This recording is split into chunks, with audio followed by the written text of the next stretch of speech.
All right, everybody, just letting you know that we're going to start this next panel. The energy revolution starts at home. If you are looking to continue conversations from the panel before this, please feel free to do so in the bar, outside, etc. But to begin this panel, we actually have an educational video to show you.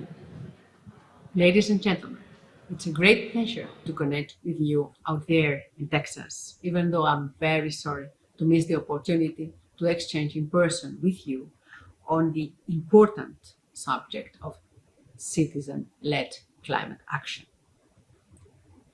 My world, my action, our planet. This is the philosophy of the European Climate Pact, a movement of people across Europe who are passionate about making a difference in the green transition. We in the European Commission, over a year ago, we launched the Climate Pact to help create a space at European level for such action.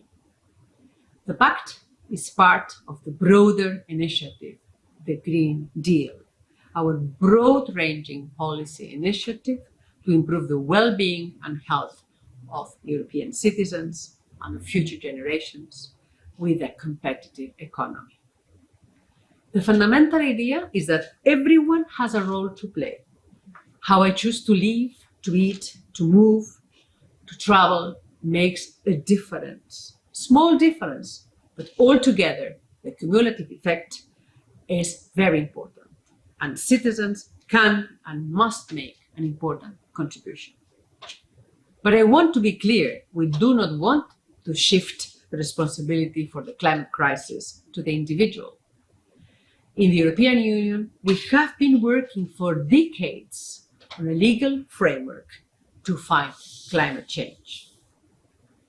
Since 1990, we have reduced greenhouse gas emissions by a quarter, but this is not enough. Under the European Green Deal, we have increased our ambition even further.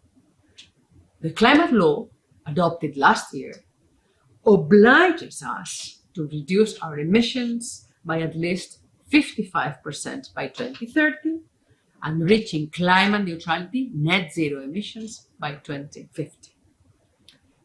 Last year, we also made a series of concrete initiatives for legislative proposals to make all sectors of the European Union economy fit to meet this challenge. For example, we propose to tighten the existing EU emission trading system and apply emission trading to new sectors. We propose to increase the use of renewable energy and to pursue greater energy efficiency. We also propose to roll out low emission transport and the infrastructure and fuels needed to support them. We propose to align taxation policies with our green initiatives. And of course, to develop tools to preserve and grow our natural carbon sinks. These proposals are now being discussed with lawmakers in the European Parliament and with European Union governments. We hope that our international partners will adopt similar approaches. All major emitters need to ramp up their efforts, and I am very pleased that under the Biden administration, the United States of America has now come aboard with this level of ambition to get net zero emissions by 2050 as well. But coming back to the power of the individual and of communities in the existentially important transition, we know that in Europe at least, the vast majority of people support more climate action and the European Union's role in it. But we need to bring about also a change in behavior, both individual and collective. This is why the Climate Pact hones on my action. It concentrates not only on those who deny the problem completely, but on positions held by many people, those who do not feel the urgency of the climate crisis, or who feel that solutions are beyond their reach, or that there are too many challenges and urgent challenges to deal with.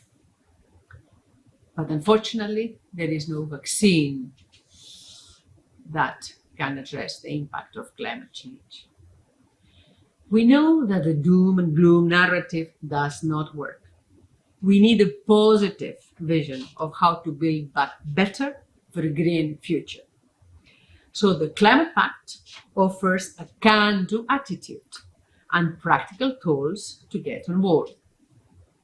We have created, for example, a network of so-called Climate Pact ambassadors. We have 600 so far. They are real people from scouts, students, activists, professionals, mayors of cities, a very diverse group of persons who are already acting in their worlds, showing that change is possible and sharing their know-how. Through our ambassadors, we are having conversations with as many people as possible, as in every corner of Europe, the climate narrative is different. We call these conversations peer parliaments. We are asking everyone to grab 5 to 10 friends or colleagues and have a fact-based discussion about the impact of their mobility choices or the consumer behavior or their involvement in energy transition, and also to discuss about their preferred solutions. These voices will feed into our political discussions and decisions at European level. The Pact aims as well to connect action at individual level with action at collective and systems change level. To show that no action is too small, we have partnered with the global Count Us In platform, which aggregates climate action steps taken by individuals, driving electric or greening the investments, and translating that into global emissions reduction result, demonstrating thereby our collective impact. We are also encouraging organizational pledges from businesses to schools or community groups. And we are looking for both the very ambitious pledges and also the smaller actions. And we hope to see companies and organizations amplify their influence by cascading action across their value chains or joining forces with others to set common targets and achieve a greater impact. And last but not least, inspiring action amongst their employees, their citizens, their clients. To sum up, in the green transition, everyone has a role to play and every action counts. Let us join forces, learn and inspire each other to accelerate towards our common goals. Thank you very much.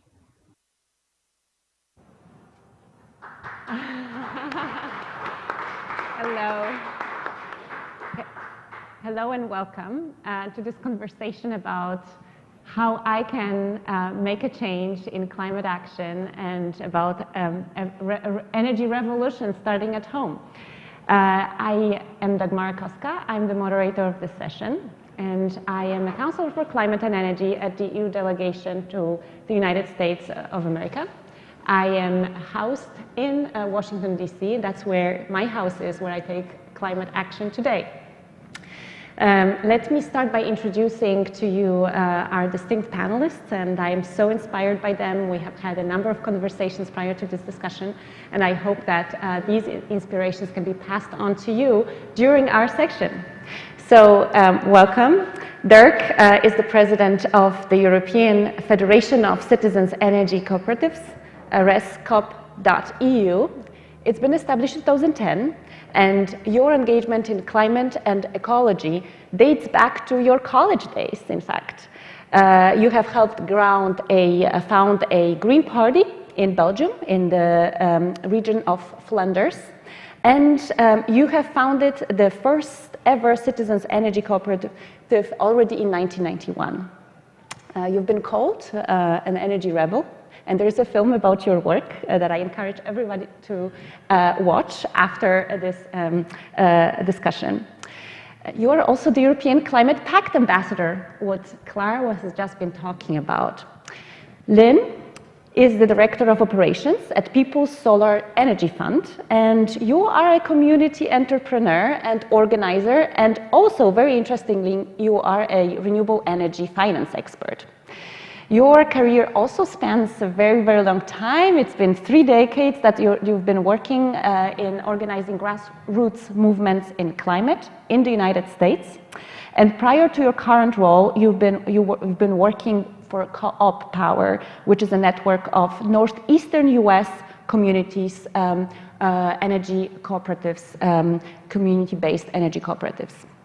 So welcome to my panelists, and before we start with the conversation, I would like to engage you, our dear audience, in asking you a few questions, because I do know that I have this task of keeping you away from the beer garden, and most importantly also keeping you away from the beautiful sun outside. The only advantages of sitting here is learning about this, getting inspired, going into the field, and really joining an energy cooperation, your community-based grassroots movements in climate. But there's a wind out there, so that's one advantage on top of everything else that we have here sitting in the room. So the wind turbines, if they were any in the city, would be turning and turning. So first of all, raise your hand if you like the EU House at South by Southwest. Raise your hand. Wonderful, thank you. Okay, second question. Raise your hand if you've ever heard, prior to this video, about the EU Green Deal. Yay! Wonderful. Okay, question number 3. Raise your hand if you've ever heard, prior to this discussion and me introducing our panelists, about community-based energy cooperatives.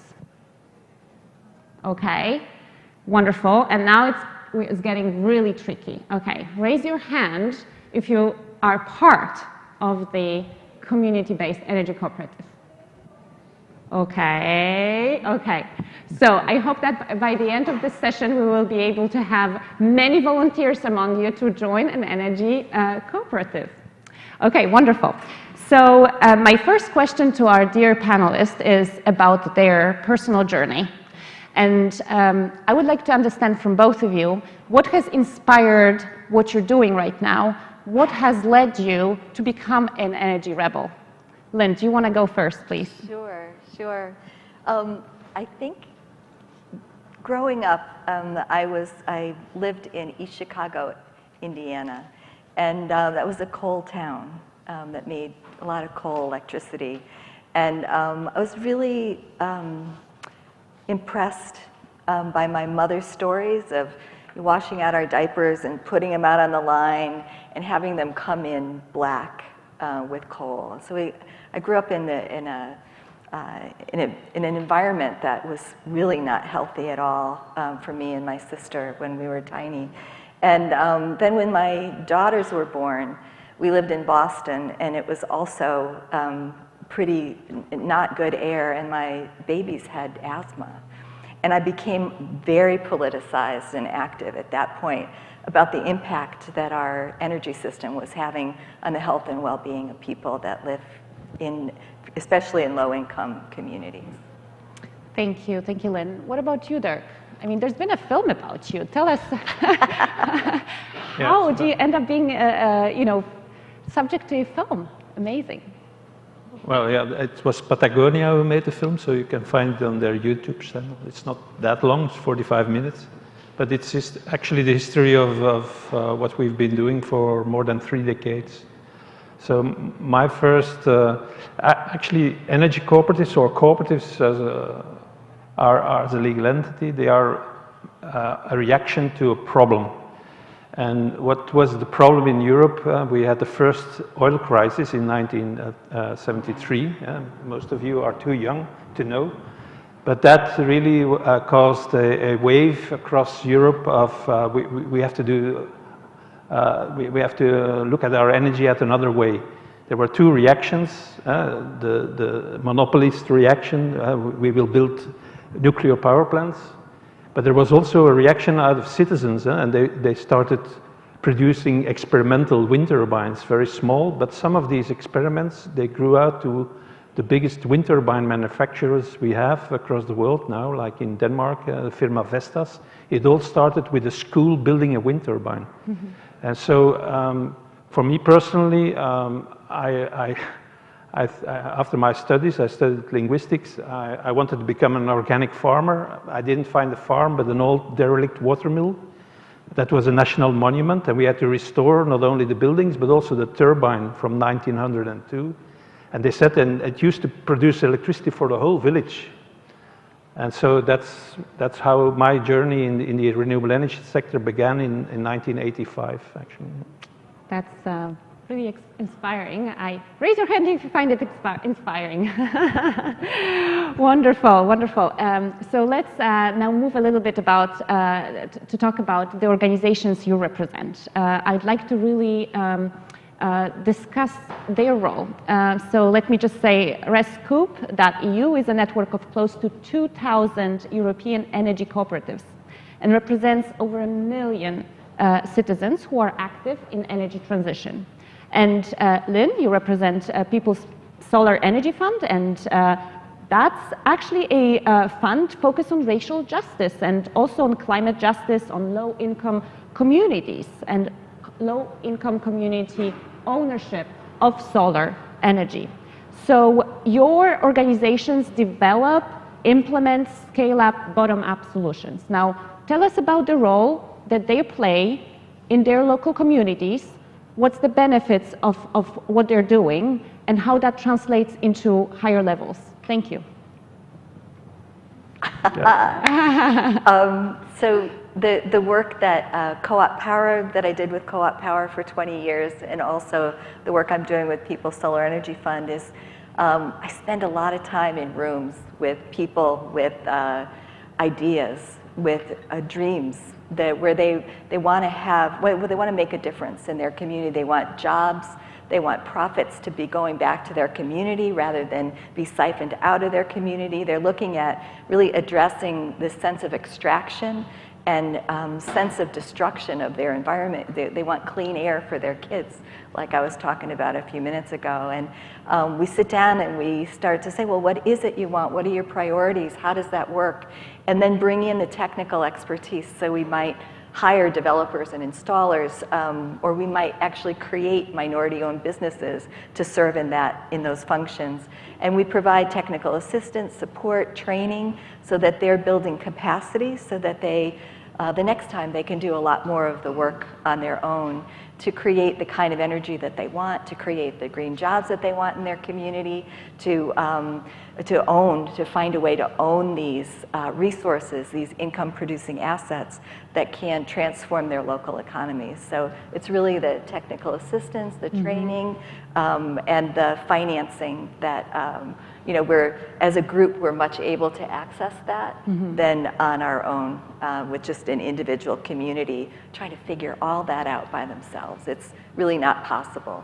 What they do, if a community tries to do this on their own, they find a developer. The developer says, yeah, that's a great site in your community. And then they say, let me do all the work for you. You don't have to worry your pretty little heads about that, sorry.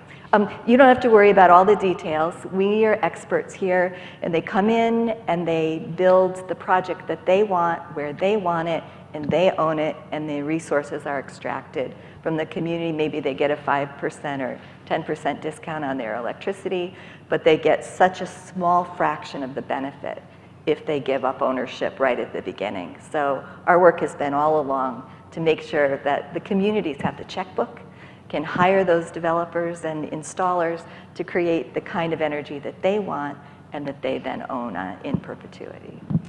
And Dirk, if I may just step in here for a moment, because European Union is sometimes a creation that is very difficult to translate to the Americans. So I take the pleasure of asking you, your organization, so can you tell us also about how your organization, not only its role in itself, but also how that feeds into the European process of policy making and making progress on the ground?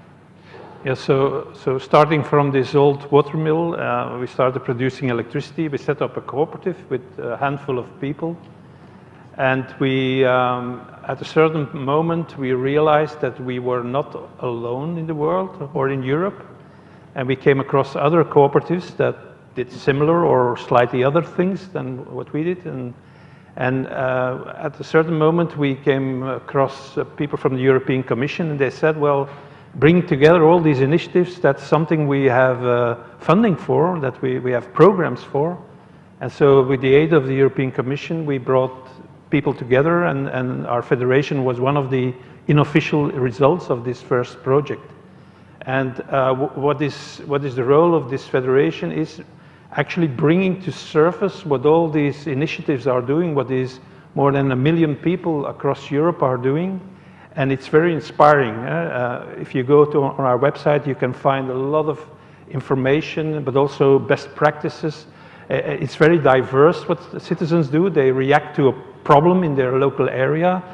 It might be, most of them produce renewable energy, but a lot of them are also working on energy efficiency, energy poverty, electrical car sharing. So it's very diverse. And the aim of our federation is not only bringing it to surface, but also to advocate to the European Parliament, European Commission, the Member States, to the European Council, that it is a different way of producing and being energy efficient. It's not public, it's not private, it's civic. So we are a different sector, and we got recognition. We convinced the Commission about this. We got recognition. They gave us in the revised directives. These are the directives that go to the member state. They gave us a definition that recognizes the different way of doing business. We're not for profit.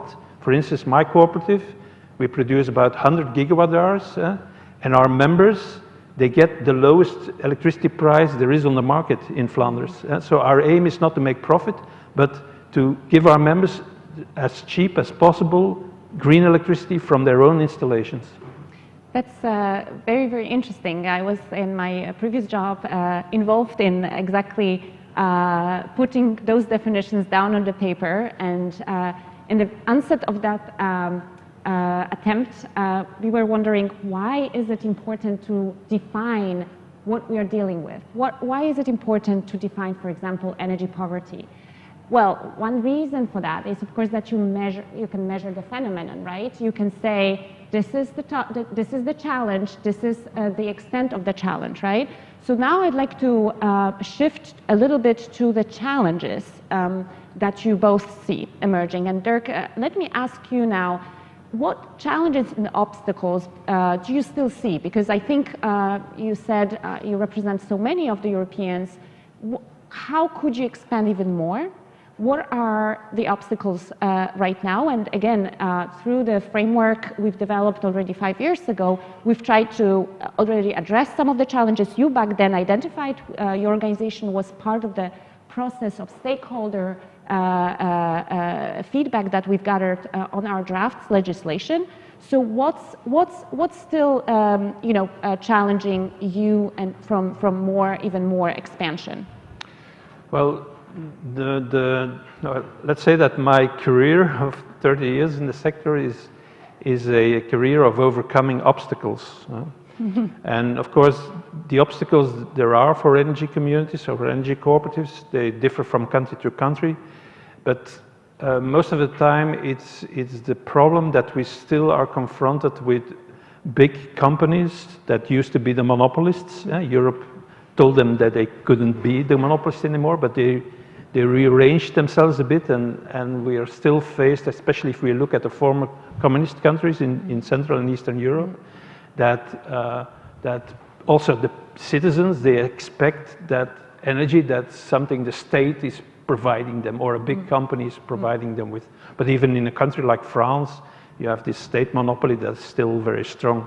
So that's one of the main obstacles. That is that you have to not only overcome this obstacle, you have to get access to the grid, you have to get a reasonable price for the energy you put on the grid, but it's also an obstacle in citizens' minds that it is essential in the energy transition to a zero carbon economy, a zero carbon society, that they take a central role, and that's also what the European Commission has done. They say in one sentence, the energy transition, in the energy transition, the citizens of Europe have a crucial role. They play a crucial role. We've had studies being done, and it shows that by 2050, when most of what we do now with oil and gas and coal and uranium, it has to be electrified. It will come from mostly renewables, and it shows that 50% of the electricity we need then will be produced decentralized on citizens' roofs, in their neighborhood, in community projects, on public buildings. So this means that the whole sector will have to be reorganized. It has to be rebalanced, and it is crucial that citizens take ownership of the production installations of the future, that they can put it on their roofs.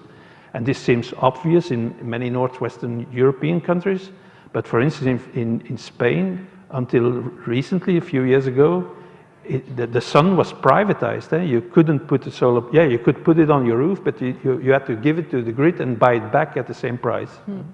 Well, that's really, really exciting. Let me turn to you, Lynn, now about these challenges and obstacles that you seem to be facing also in the United States. I was thinking, I had to take my notes out because the challenges are so many. If I just start talking, I wanted to be focused in my response.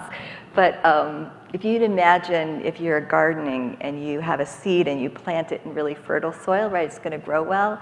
Well, in Europe, the work that Dirk is doing is because of the support from the European Union, there's some fertile soil to take hold of, and there's more than 1 million people participating. In the United States, the challenges are much bigger, and our soil is not so fertile. And so the challenges come from many of the same places, the utilities, the large businesses that want to keep corporate capitalism going in the way that it has been always in the past, and the way that we can see now with our dependence on fossil fuels and nuclear power, making it hard for the United States and the world community to talk to Russia and Saudi Arabia about the actions that they're taking. So there's just a way that our way of life is constrained by our imagination, that there is something else that can be done. And I do think that that failure of the imagination has put us into this crisis.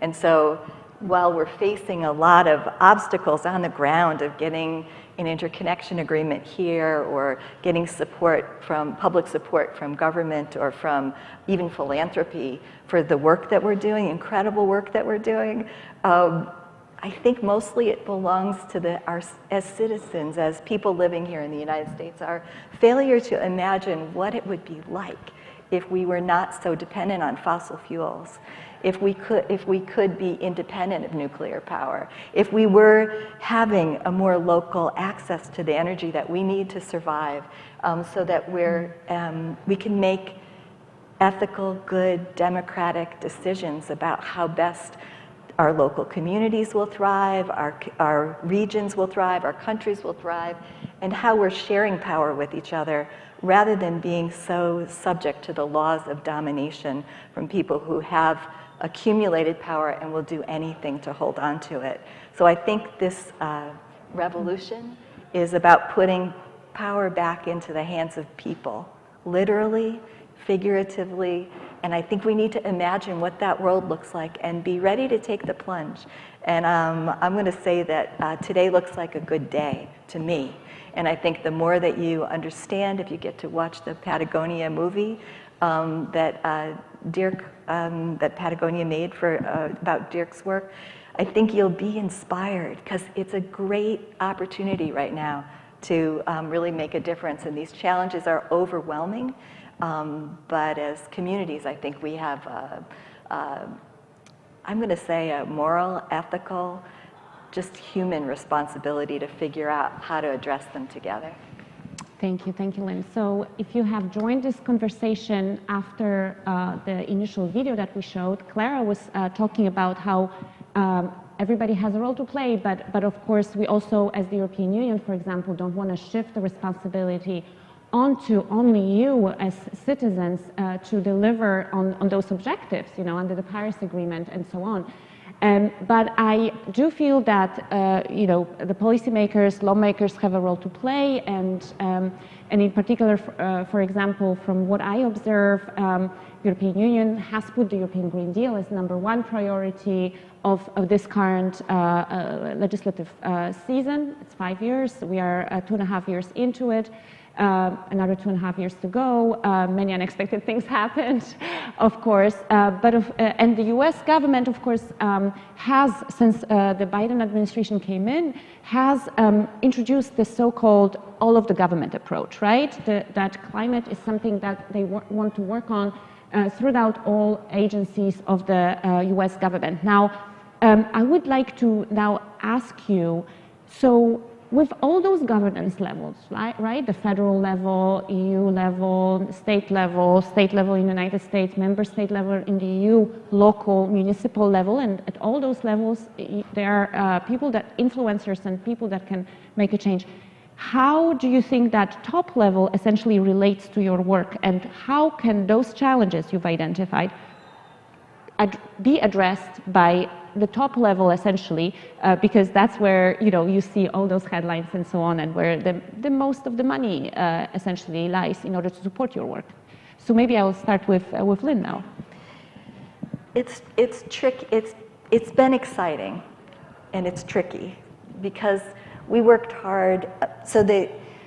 I'll start with a little you know, the enormous challenges that environmental justice communities here in the United States face.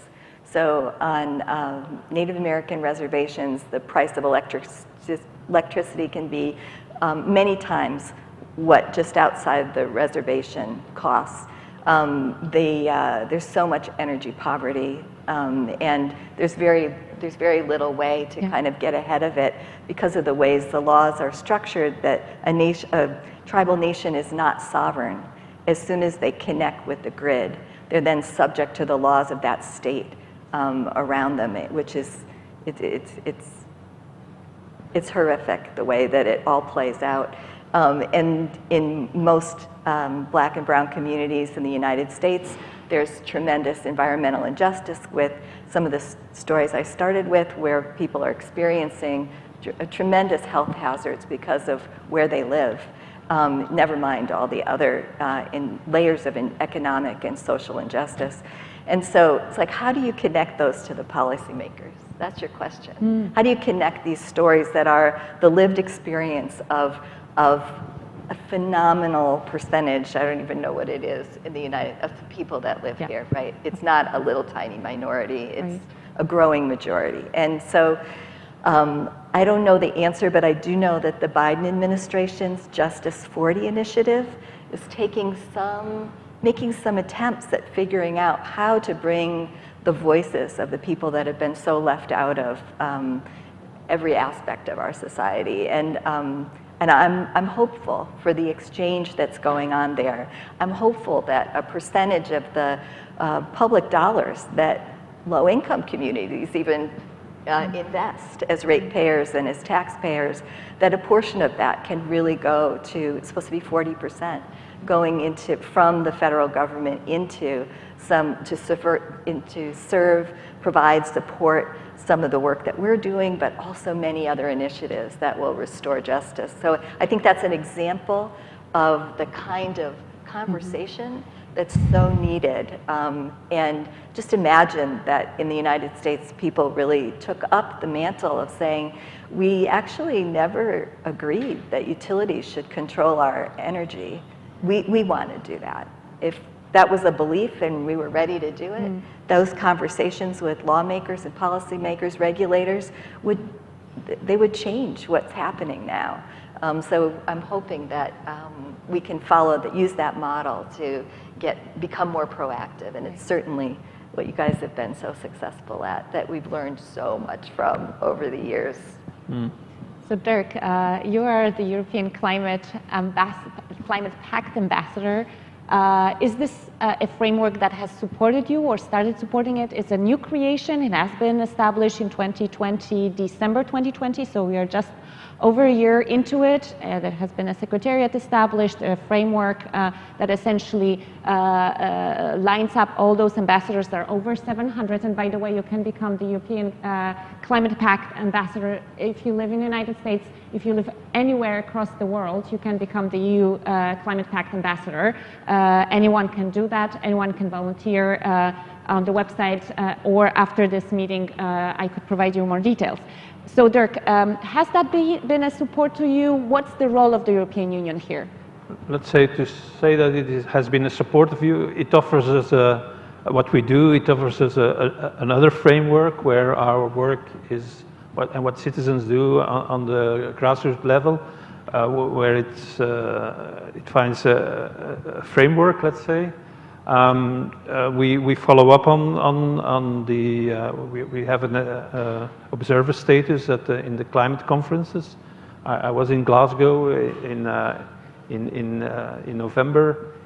I was very disappointed about what was going on. Of course, so we're quite close to the movement of young people in that respect. When they started reacting on the climate, I was very moved because I can say the past decades were not, we were like preaching in the desert often. So we're building up pressure on the European level, and we got acknowledgement from the Commission. We're very happy about that. But we're also building up pressure from on the municipal level. And actually what we want, we don't claim that we want to own 100% of all installations, but we think citizens should be able to own up to 50% of all the installations. 50% of the profits should stay as local as possible. And mayors, they understand, if you make the calculation, for instance in Belgium, for every Belgian citizen, 2,000 euros a year goes out of their municipality, their region, their country, out of Europe for buying oil from Saudi Arabia, gas from Russia, uranium from Russia, uranium from Kazakhstan, uranium from Niger, all regimes where we're actually not happy with. So, but like Lynn said, we can't really react on. Yesterday, Saudi Arabia, beheaded 86 people, men. So you can't react because you're dependent on them. So we're building up pressure, and the level that is most difficult is the member state level in our case, because there the lobby of the traditional companies, the former monopolists, and the entwinement with politics is very big. But we have successes. So by building up pressure from bottom up, mayors, you convince mayors that if we turn to our own renewables, we are more efficient. These 2,000 euros per citizens stay local, they accumulate. And once they see that the energy transition is not a cost, but an investment with a return, and that local people and the local economy will thrive, and we can bring people to examples, we can show them what 10 years or 20 years of doing this brings to a local economy. So in the Netherlands, for instance, there is a climate agreement, and all stakeholders agreed that all wind turbines and all bigger projects of solar, that the developers, whether they are private or public, they should offer 50% of ownership to the local people. And actually that's what we want. We want to also an enabling framework, like in Scotland already has for about 15 years, so that it makes it easier for citizens to take these initiatives. No, that's very interesting, and also it's amazing that you brought in the geopolitics of the energy transition into this conversation, and this is indeed one part that very much striking our everyday news that we are reading, of course, Russia waged war unprovoked upon Ukraine. Already in the run-up to that, Europe has been facing very high energy prices, natural gas, but electricity prices. It really devastates European businesses. I would like to focus a little while longer on those geopolitics of energy transition and also what's happening right now in Europe. What do you think the risks are for your work of what we see happening on those geopolitical topics of, you know, where now the extraction will happen, that the moment that we do not going to be or are not going to be buying Russian gas, right? Because what we've seen this week, this past week, is that, you know, while the United States has introduced an embargo on energy products from Russia, we've seen also companies moving away from buying in Russia, right?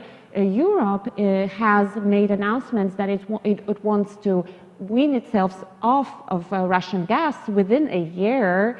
Around 70% of Russian gas can be replaced within a year with other sources. But still, I'm asking myself, is this not too big of a risk, what's happening for your work? Can we turn this into an opportunity? And maybe Dirk, can you elaborate a little bit also on the China dimension? We had talked this morning about that. It's very interesting, and can you please expand? So yeah, talking about China, I compare China with the spider weaving its net. They're buying ports, they're building railways across the world, they're buying the grids in Europe. So they're busy with how will China feed its citizens in 100 years. They're busy with how will we power the Chinese industry in 100 years. And so they're steadily building this web going to China. And if you don't see this, they build infrastructure in Africa, but they can't repay, so they take land. So this is a new imperialism, new colonialism, things we did before, the things the white people did in USA and in Canada, or in the whole of the Americas. So this is going on, and what we do is something completely different. So it's about democracy as well. So we've seen a year ago here in the United States, democracy is in peril. It's in trouble. So you have to defend democracy, and you don't have to be stupid about this. You have to work on it. So and the energy transition is an opportunity to bring. It's not only energy democracy, but it will empower people if they take control of their energy. They get not only some money back, but they get empowered. With this money, they will do things on local, and they will. 2 years before in France, you had this movement of the yellow jackets, les gilets jaunes. 2 years before, I predicted that this was going on. So in rural areas in France, if you build large wind farms and the return is zero to the local people, young people are fleeing to Paris, to the big cities, and only the old people stay behind with their old diesel cars, and they're not allowed into the city anymore because they pollute. These people revolt. So it is a threat to democracy, just like the regime of Putin is not a democratic regime. Elections are faked. There are voters invented. So if you see all the lies they produce now, it is not about democracy. And what is the biggest threat of the regime of Putin is that Ukraine was becoming a democracy, a parliamentary democracy, and even the Russian-speaking people in Ukraine, they like this. Young people, they don't want a regime like the Putin regime. And we were just weeks before the Russian invasion, we were giving a lecture at the Catholic University of Lviv about energy democracy. We were training leaders that would spread the energy democracy across Ukraine as well. This, in fact, is also a task. We have a service contract since the end of December with the European Commission, and we focus to spread this model mainly in the former communist countries. Right. And it's all about democracy. It's spreading democracy.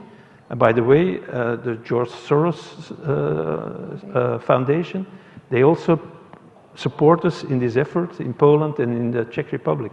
So you shouldn't see it as a separate sector. Right. Energy is crucial to everyone, to every business, every human being, and we should take control of it. And we have a unique chance because of solar power. It can be on your own roof, in your own garden, on your shed, and that's the opportunity we have to take. Oh, that's fantastic. And again, I mean, the same question I have to ask to you, Lynn, because of course, you know, we are divided by a big ocean, the Atlantic Ocean, and I always wonder, given that I sit in Washington, D.C., you know, how these things are viewed from the different sides of the Atlantic, right? So what do you think the U.S. perspective, or your personal perspective and the U.S. perspective could be on turning this, what we see on the geopolitical stage, into an opportunity for us? Well, I think it's becoming clear to everyone here, to everyone in the United States, that our dependence on the structures as they currently exist, it's not working for us. The military is an enormous economic engine, right? For some people, not for me, not for us, but some people are making enormous profits out of going to war, and that's been a big driver, right? When's the next place they're going to be able to make their money? So this is not outside of the economy, right? This is a part of the military-industrial complex, as it's been called. And the best antidote to the kind of greed that's willing to make money on the devastation of the environment, of the devastation of communities, of countries. The best antidote I know is cooperatives, cooperative economics, where people, it's a sharing economy. It's not an economy of extraction and destruction. And so I've been working for 30 years building co-ops, and it's fun. You know, it's like, it's life-giving instead of being part of the extraction. And we've had so many refugees from Wall Street come through to volunteer and to be part of the work we're doing. They say, I'm losing my soul doing what I'm doing at work. You know, give me something really good to do where I can, you know, I think there's something about karma, and I want to not leave the world the way that I know that I have contributed to it. No, devastation. This is really incredible. I also, every day, I'm thinking about how I can benefit, you know, people around me, and hopefully, you know, if I benefit those around me, those will also benefit others around them, right? So it's a domino effect, and we can be engineers of that domino effect going, let's say, to the benefit and creating a sustainable future. But you know, before I turn to the audience, so please think about a question you would like to ask to our panelists. I would like to also discuss one aspect that you mentioned to me that kind of stuck with me. Namely, you know, what can I do as an individual versus what can I do as a community? And you told me that it is much more impactful, to the point about, you know, being a benefit to my surroundings, so to say. Why is it more impactful, in fact, to work under a community energy cooperative? Thank you. So, a lot of people that I talk to say, you know, what can I do? Yeah. What can I do? And if you are middle class or owning class, you have resources to make some changes, right? You can insulate your home. You can get an electric vehicle and put in a charging station. You can electrify everything that you're using and make sure you've got a renewable, you've got a solar system on your roof. So people, individuals with wealth can address things on a personal basis. But most of the people in your community can't do that. In Massachusetts, it's 80% of the people in Massachusetts, where I've done a lot of my work, can't afford to do really any of those things. Even though there's all kinds of public programs to facilitate, it's really hard to, we all need to reduce the energy we're using by, in the United States, probably 75%. The only way, if you're working class or really poor, the only way you get to be part of this is if there are community-based programs working where everybody's coming together, multi-class, multi-race. You all sit at the same table. You say, what does energy justice look like here in my community? How can I bring these, make this transition happen in a way that benefits everybody? Because, you know, we're only going to have peace and prosperity if everybody's at the table. As soon as you say, we get to share it and, you know, you're out. We've created the seeds of unhappiness and war and violence. The only way you can sustain those kinds of systems is with military power, you know? So it's like we all have to be at the same table and make it happen. Absolutely. Lynn, and Derek, turning to you, I mean, can you tell me, you know, how, you know, some of the ideas that come from an individual among us, right, can translate into the work that the organizations you've been working with over the years, again, decades of your experience, how can that be, you know, that innovation, that spirit, that willingness to do something can translate into the community work? Well, actually, to make it very concrete, I will talk a bit about my own cooperative. Yeah. So we started with 30 persons, renovating an old water mill, producing electricity for 120 households. But now we have a cooperative of about 70,000 people, and we produce with wind and solar and hydro. We produce more than what they consume at home. And on average, our members invested €1,000, but 75% of our members only put in one share of 250. And now, since a year, we even installed a savings mechanism to make the threshold even lower, so that people can have our cheaper electricity, green electricity, from the very beginning, although they were not able to put up the €250 in one time. So we want not to exclude anyone. We want to include everyone. And for €250, they have green electricity from their own installations. It's 10 times cheaper than putting a solar panels on your roof. So a cooperative is a legal entity that allows people with a very low income to be on board, and that's crucial.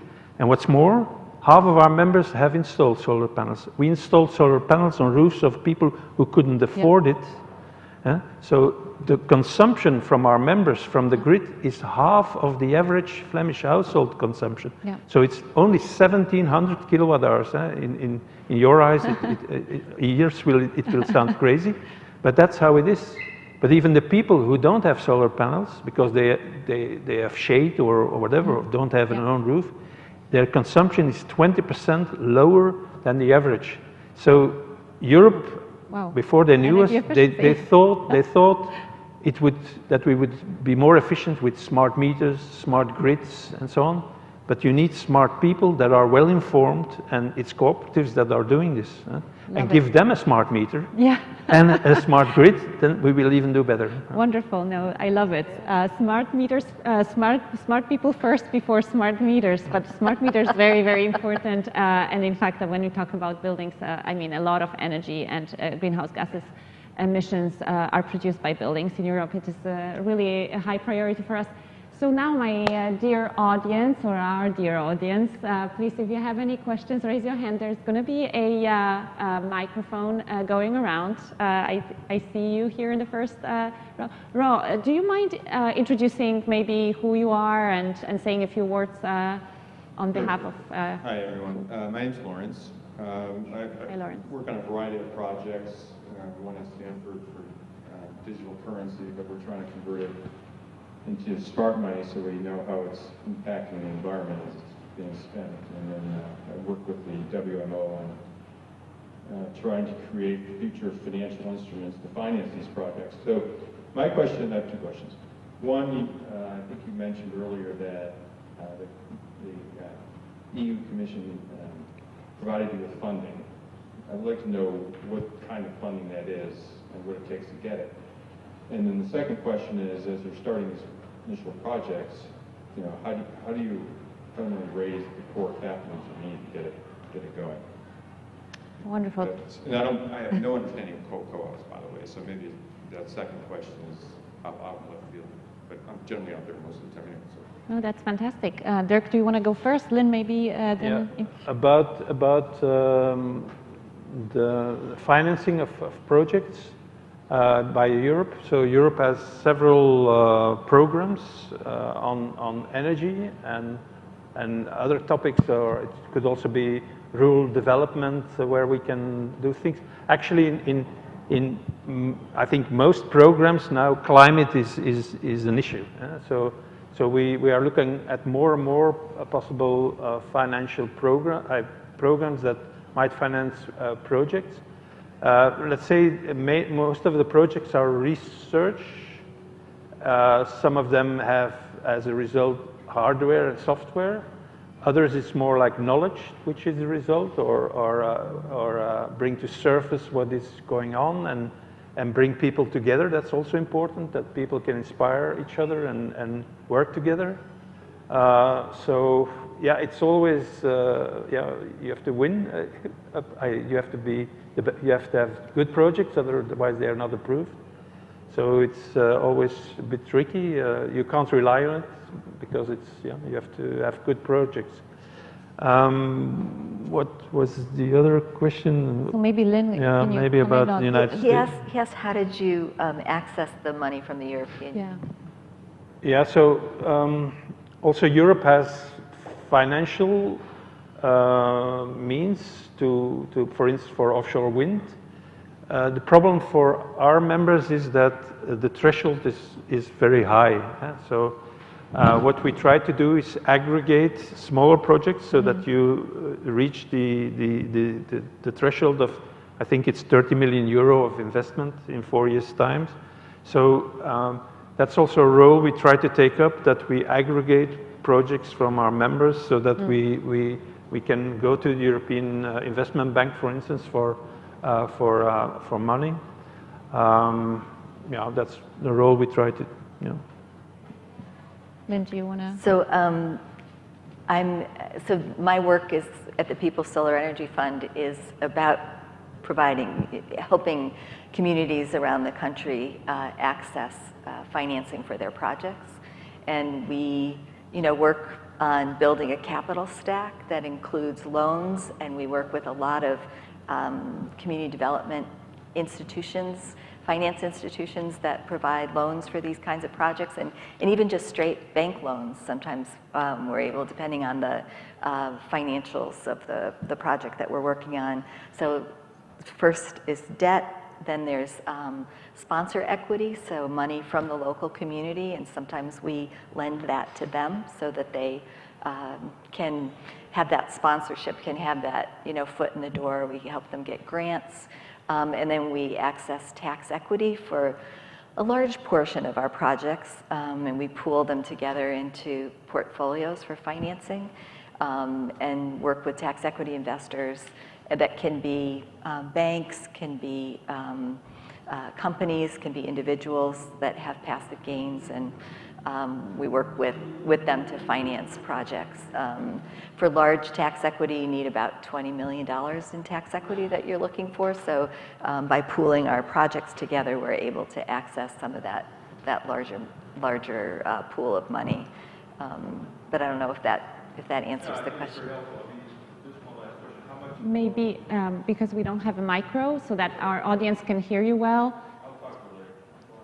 Okay. Thank you. So maybe just to your point, I mean, part of that solution is also an establishment of green banks, and that's really where U.S. states and member states of the European Union can play a role. For example, I have led now a project with the US Climate Alliance where green banks have been a topic where we brought experts together and exchanged about how to do it, what are the challenges, how to approach those challenges. To establish green banks, they don't have to be at federal level, they can be at local level to be really close to the projects on the ground. So if you were interested more, I can provide you with the website. We have a number of knowledge products out there that could help understand the dynamics there. Anybody else from the audience would like to ask a question? Oh, 2 hands, wonderful. Hi, thank you. This is loud. Thank you so much for sharing and all the work that you do. I just wanted to share another perspective and also follow up with a question. So I actually work with the big bad wolves of the US, the utilities, but investor-owned utilities, municipals, co-ops, public utilities. And I do believe, I talk to them on a daily basis, they want to be, and they're trying to be a part of that energy justice movement. I know that energy equity is one of their really big initiatives over the last few years, and especially going into this year. They have the programs in place that they are trying to get not just the middle class and upper class to invest in renewables, but also providing low-income community solar programs and renewable energy pricing programs and all of that. So my question there is there a space for utilities to partner with organizations such as yourselves? Because really, I mean, they have the resources and they have the reach, right? Most of them are monopolies. They already have their customers, and if that's who you're trying to engage, is there a way for you guys to come together and partner? Because I think you both do have similar missions. Can we grow the cake, Lynn? I think you have been working with one of the big majors. Yes, and so in my world, there's the publicly owned utilities, which include the rural electric cooperatives, the municipal utilities. These are all accountable democratically to the customers that they're serving. And then the work in building energy co-ops has been primarily in investor-owned utility spaces where people don't have access to ownership opportunities. But you're right, it's changed so much in the last 3 or 4 years. We've had an entirely different conversation with utilities, with the investor-owned utilities that wasn't possible 20 years ago. 20 years ago, they said, these are our customers and we're keeping them. Wonderful. Right now, sorry. it's all right. And right now what they're saying is what you're offering is different than what all the other for-profit energy companies coming into our territory are offering. And our citizens, our ratepayers, are actually interested, and what you do actually protects their interests. And so we've had a bunch of partnership opportunities where there's carve-outs for community-owned solar projects, kind of modeled after Dirk's concept of creating a bike lane for communities, where they've supported legislation with us that would not put us in the same pot as all the other for-profit solar development opportunities that legislatures provide. So I think there's growing opportunities for citizens to partner with the utilities to serve them. And the sticking point has really been around the conversation of ownership. Some of the utilities are saying, we want to partner with you and we want to deliver. We've been creating coal power electricity in all of these Black and brown communities, and we're interested in allowing those communities to be able to build their own ownership of clean energy here to serve their communities. But when we talk about ownership, that those communities actually want to own it, they want to build green jobs, they want to have profits that provide other economic development, then the conversation kind of stops there. They're saying, well, no, we'll let you have 5% discount on the electricity, but you can't have ownership, and you can't, it's like, oh, maybe we'll do some green job training for people, for us to hire to work for us. And so the conversations fall short from the community aspirations generally, but we've also had some incredible successes where, in Con Edison territory in New York City, we built a 1.2 megawatt system on 40 buildings owned by the New York City Housing Authority, serving 400 low-income people with the green jobs development and Con Edison partnered with us, and we had trouble during COVID signing up 400 low-income households. And so there was a Friday where Con Edison picked all the people that were low-income families that were eligible to be subscribers for that project, and sent them an email. And by Monday, we had fully subscribed the project. So it was a partnership with the utility there that allowed that project to move forward, even though COVID had kind of messed up our organizing efforts. So I think there's a lot of opportunities. It's a very exciting, changing world. And I'm sure that Dirk would also have an answer to your question, but we have another person who wanted to ask a question, and we only have 3 minutes left. So I want to give the opportunity to you to ask your question, please. Thank you very much. My name is Joe Mousehart. I'm the founder of Zen Solar. We are a residential solar company. I'm learning about community and co-op solar now, and can you just clarify with the end or how a community solar project, does it impact exclusively low-income neighborhoods and communities? No, it can be for everybody. And is it just distributed to certain areas of cities or electric meters? Depends on what the citizens want when they put the project together. Interesting. Okay, thank you. And we can have more of these conversations after this panel is over. Our panelists are have graciously offered to stay on and afterwards to discuss. Any other questions from the audience? We could allow one more before we go into concluding remarks and reflections. Is there anybody else? Okay, wonderful. Then, Dirk, I mean, to you, I wanted to, and also obviously to Lynn, what would be one message that, these folks in the room should actually take away from this conversation? Dirk, and then Lynn, of course, to you, and I'll have my own also that I want to throw in. So the fact that,